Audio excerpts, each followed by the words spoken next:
This week on Tabletop Witchcraft, I'm going to show you my custom-made Dwarven gaming table.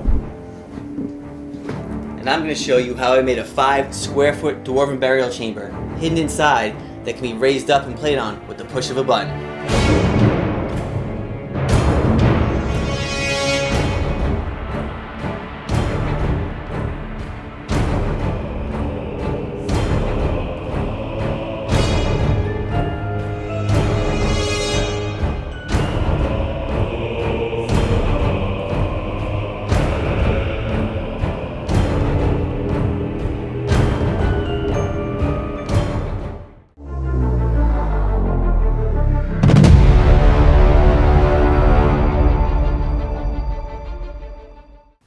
Hey there, and welcome back to Tabletop Witchcraft.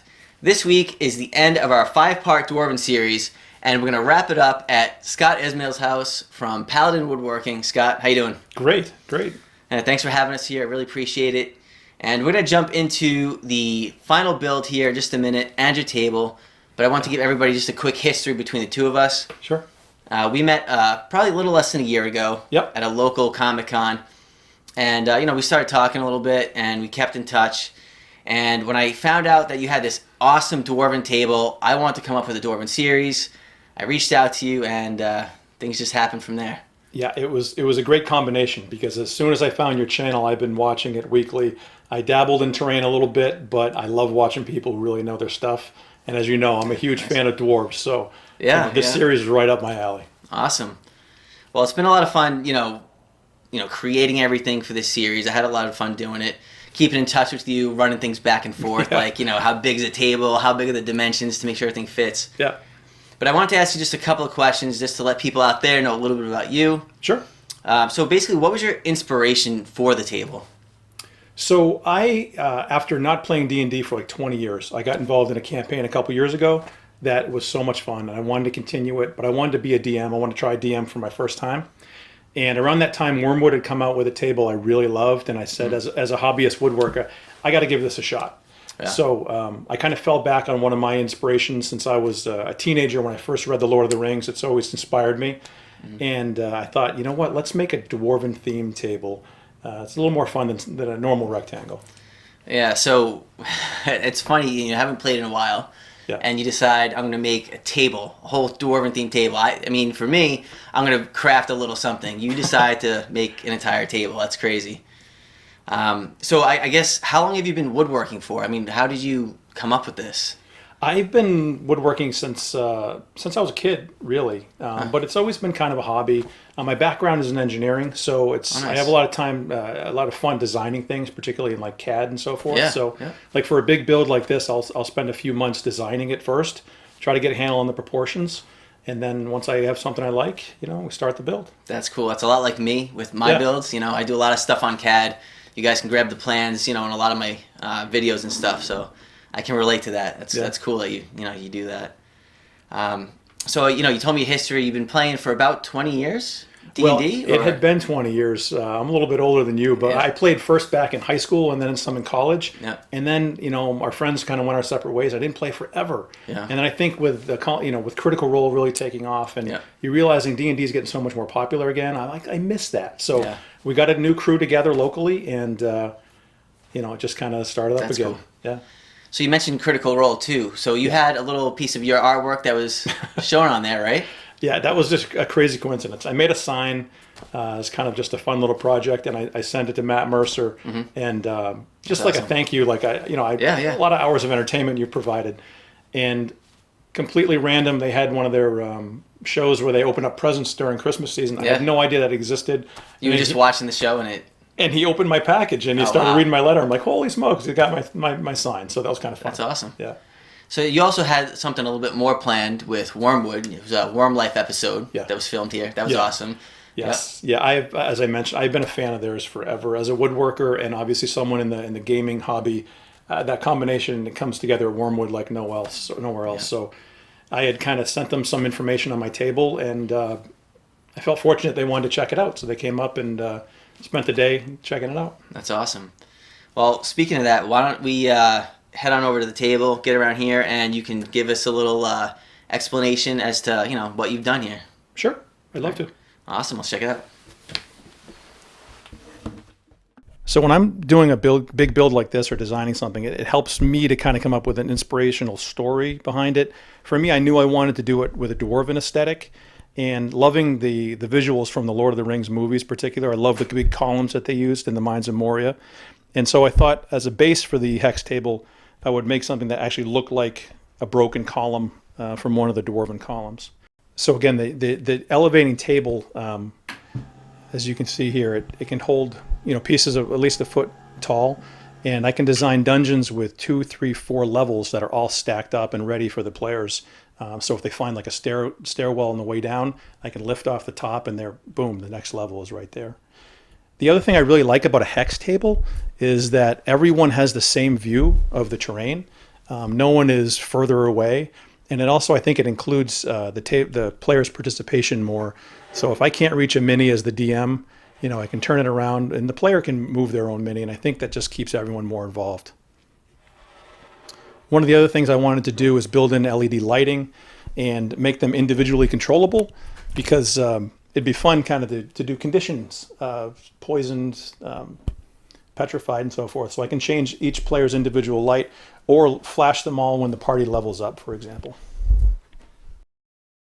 The other thing I wanted to do is build custom accessories for the players that wouldn't get in the way but would kind of enhance the game, hopefully. I mentioned Wormwood before. They have these magnetic rails, which I thought were really brilliant innovation. So some of the accessories, I'm kind of copying the style that they're using, and these can be moved easily on and off. Additionally, dice towers are really popular, but dice towers take up a lot of space, and I wanted to maintain how much space folks have for players' handbooks and character sheets and so forth. So I came up with this smaller folding dice tower that takes up a little bit of space, but still rolls all the dice that you generally need. And then another one I'm working on is this inventory shelf. And one thing that my players and myself, when I was a player, we always forgot who had what health potions. Did we use it? Did someone else grab it? So this is a way to track, who has which potions, and when the player uses it, they can hand it back into the DM. We also track inspiration and advantage, disadvantage, and then some dice for spell slots. So I built a mechanism with gears back here that actually slide a couple levers open that unlock the door, and little Dwarven graphic on the inside. And then for each player has their own shelf, so they can leave their character sheets. They don't have to bring everything back and forth every time. And having the LEDs run inside the table, it was easy enough to run them back behind the shelf and put some frosted plastic in there. So even though it's a kind of a narrow slot, they have no problem seeing what's in there. All right, everyone. Now that Scott showed us all the cool details on his awesome gaming table, I'm going to take you back to the studio where I'm going to show you how I built this epic Dwarven Burial Chamber. Then we'll be back to show it off. Alright, so to make this Dwarven Burial Chamber, we're going to need to make some awesome spiral stairs, some gigantic loot piles, a really cool table that we're going to put a wooden border around, and we're going to put all this together. So to start off, to make the spiral stairs, we need to cut out a cylinder, and it needs to be about 4 inches thick. So what we're going to do is we're going to take two 2-inch pieces of XPS foam, glue them together, cut them out on a circle jig, and then we're going to load them up onto this stairway cutter here, which is a new jig by Shifting Lands. And this thing is actually really cool. This is the first time I've ever used it, and I definitely need to practice with this. You can see I'm a little choppy with the movement on it, but it still had a great result for these spiral stairs. It's actually pretty easy to use. Again, it could be a little intimidating when you're putting this together just because of all these pieces, but once you understand how it works, it's actually really fun to use. So once we have the spiral staircase all cut out, what I'm doing now is measuring the width of the stairs. That way I can have the stairs come down in a spiral like fashion, right? And then they're gonna come straight down and then flare out towards the bottom. So I'm basically making the straight section of the stairs now, and then we're going to add a rounded portion to it with an X-Acto knife and an alpha blade. And it doesn't really matter if we cut into the block or it's not exactly perfect, because we're going to go and add some clay to this when we're done, some air dry clay to cover all this foam up. It's going to add a really nice texture to it once we're done. And I'm just trying to get an idea right here of how deep the X-Acto has to go into this foam when I'm making a cut. As you can see, I marked the proper depth along here with a couple of marks with a pen. And then we can just pop these sections off. And on the right and left side of that rectangle, you can see I added some triangular pieces for the flare. Now I'm going back to the cylinder portion here that we put the stairs on, and that circle jig will actually continue those stairs underneath the top level with another jig, so you can actually have an infinite stairway going down, which is a really cool feature of that jig. But we cut those flat because we're going to do something special with that little landing area at the bottom of the spiral staircase.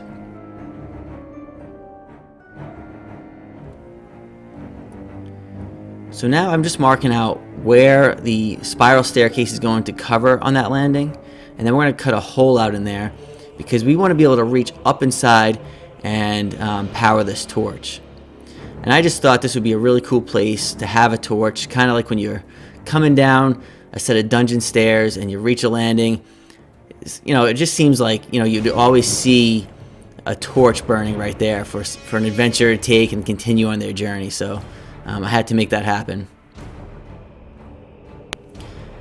So we're busting out some clay. You can see I put it through what my wife thought was her pasta maker, which is mine now. And we're going to roll this out with this roller here. I'll put a link up above how to make these if you're interested. And you want to make sure to keep the roller damp when you're rolling that out. That way the clay doesn't stick to it. Then taking some tacky glue, you want to coat the entire stairway. And then as long as you don't press too hard on the roller, the clay will all stay together like a little blanket. And you can see right here, you can cut it to fit and kind of just wrap the whole thing as you go along. Adding tacky glue when you need it.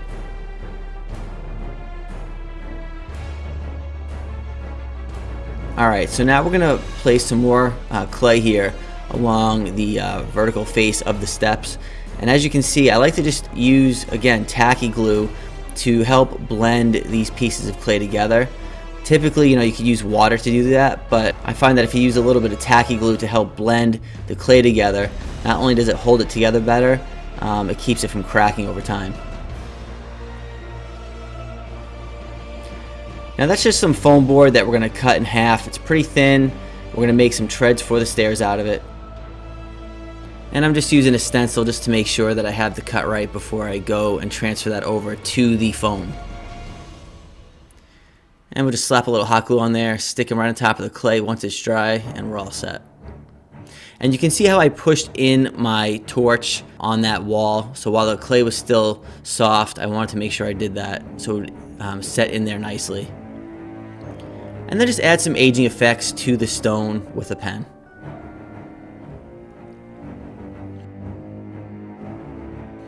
Okay, so now I'm using some Mod Podge to coat this whole thing. You could use paint. You don't need to use Mod Podge on the clay, but I stuck with Mod Podge because that foam core is really thin and I wanted to use that, so I figured what the heck, I'll just paint the whole thing in that. So now we're using a couple different coats of gray here. We'll do a solid coat of that graphite, then a real heavy brush on here of the pewter gray, then to a light dry brush of dove gray. Now wait until all that cures and then give it a wash. And now this is a mix of two different pigments by Vallejo, and I thought this came out really, really awesome. It made the stairs look dirty, aged, and if you think this looks good, wait until we spray this with a little bit of rubbing alcohol to help bind it together.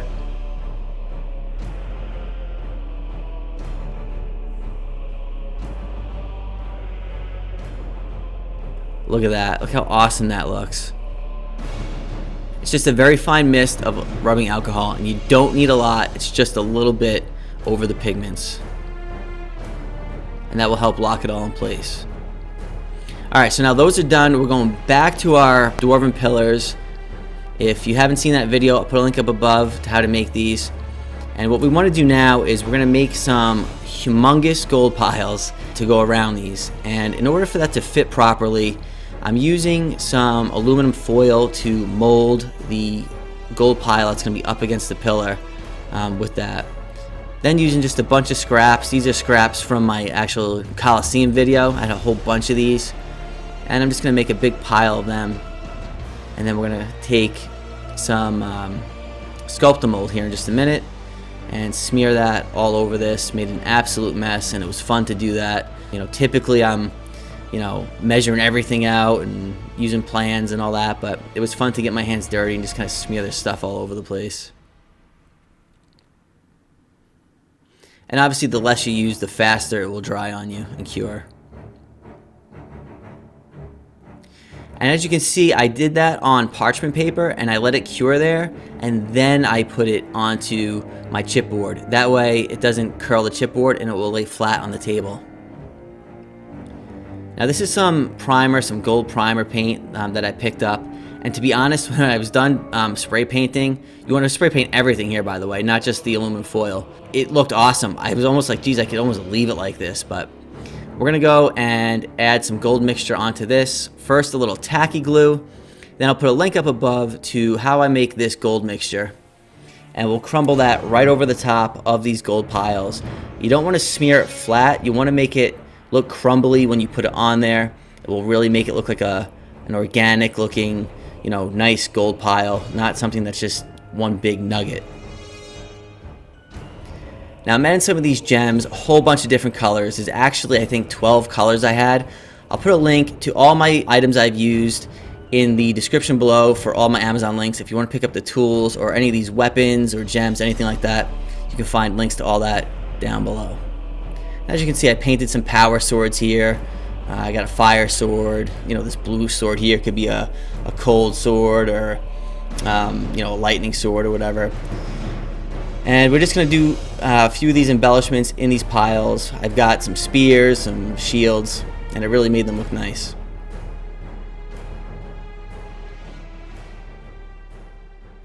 So for this collaboration with Paladin Woodworking, I wanted to incorporate some type of woodworking into my build. And I am by no means a carpenter, but my buddy Tim is extremely handy and he's very crafty.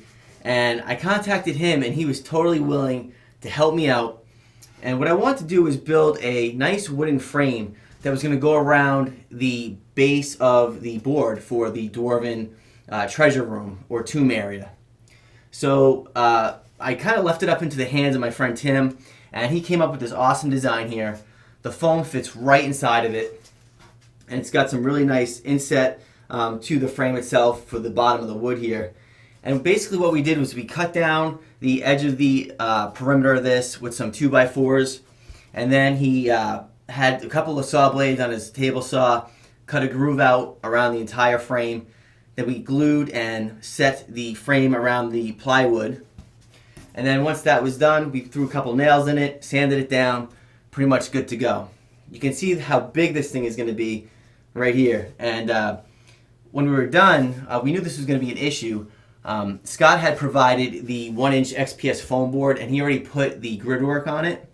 And I wanted to make use of that, but now it was going to be an issue where the 1-inch was going to be too high. So my buddy Tim had this little hand planer, and we literally flipped the foam core board over, the XPS foam board over, and literally just planed the back of it. It worked really slick. It was awesome. And we were able to get it so it fit just right and perfect right inside of this frame. So now that we have that done, thanks Tim, let's move on with the build.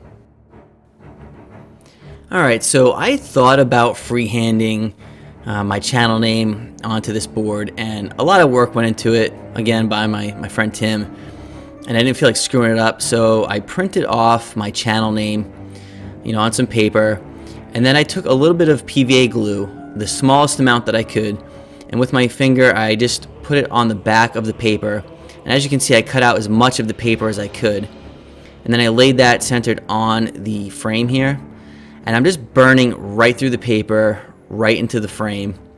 And when I was done, I was able to pull off a large majority of the paper, and it looked really nice. It was centered nice, and it was a lot better and looked a lot better than if I had done it, you know, just by eye.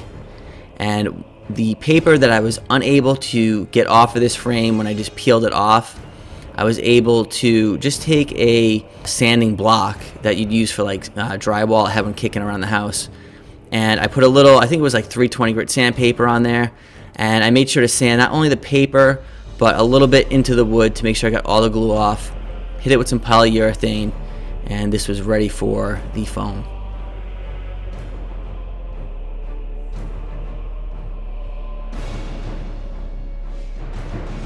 Alright, I'm really happy at the way this gaming table turned out. I think it's going to go really nice with Scott's Dwarven Themed gaming table that he made.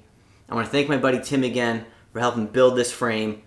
And once it was built, I threw a couple coats of polyurethane on it. And as you can see, the logo of my name came out real nice. I got my emblem around all the other sides. And if you're curious as to how I painted this up, I'll put a link up above to my HD Dungeon tile video. That'll show you exactly how I did that, along with how to do a couple other embellishments to this to make it that much more interesting to check out. Alright, that pretty much brings an end to the Dwarven series, but hang on, I got some really cool photos that I'm going to show you, and I know you're waiting for the epic montage that's coming at the end of all my epic videos, so that's coming right up in just a minute. Make sure to like, share, and subscribe. Leave a comment below as to what you'd like to see added to the Dwarven series, because I plan on coming back to this in the future and adding more videos to it, just like I want to come back to my sewer series and add videos to that. Also, down below, I've got a whole bunch of merchandise for you to check out. Any support you can give would be greatly appreciated, as well as heading on over to Patreon. I got a bunch of tiers over there, and I really enjoy making these videos and sharing my content with everybody, but it is very expensive, so any support you can give would be greatly appreciated. Alright, let's check out some pictures. Let's roll that epic montage, and until next time, I'll see you around.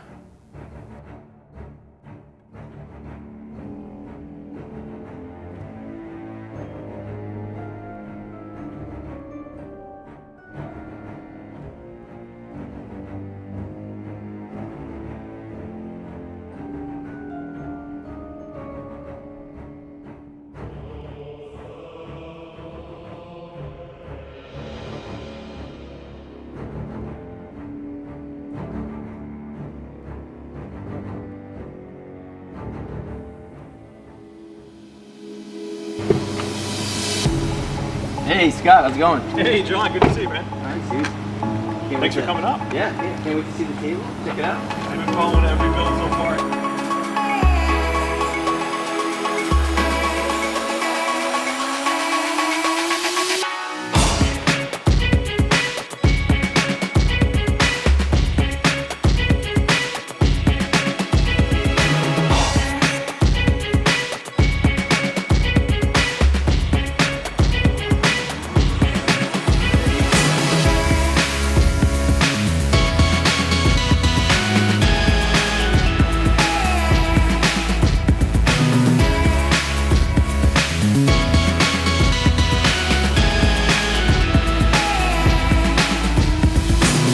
Scott, I am absolutely amazed at how well this table turned out. It's absolutely gorgeous. Thank you so much. But I've been watching this Dwarven series for weeks now, and I cannot wait to see the final burial chamber. Yeah, let's check it out. Bring it up. Computer, set lights to 60%.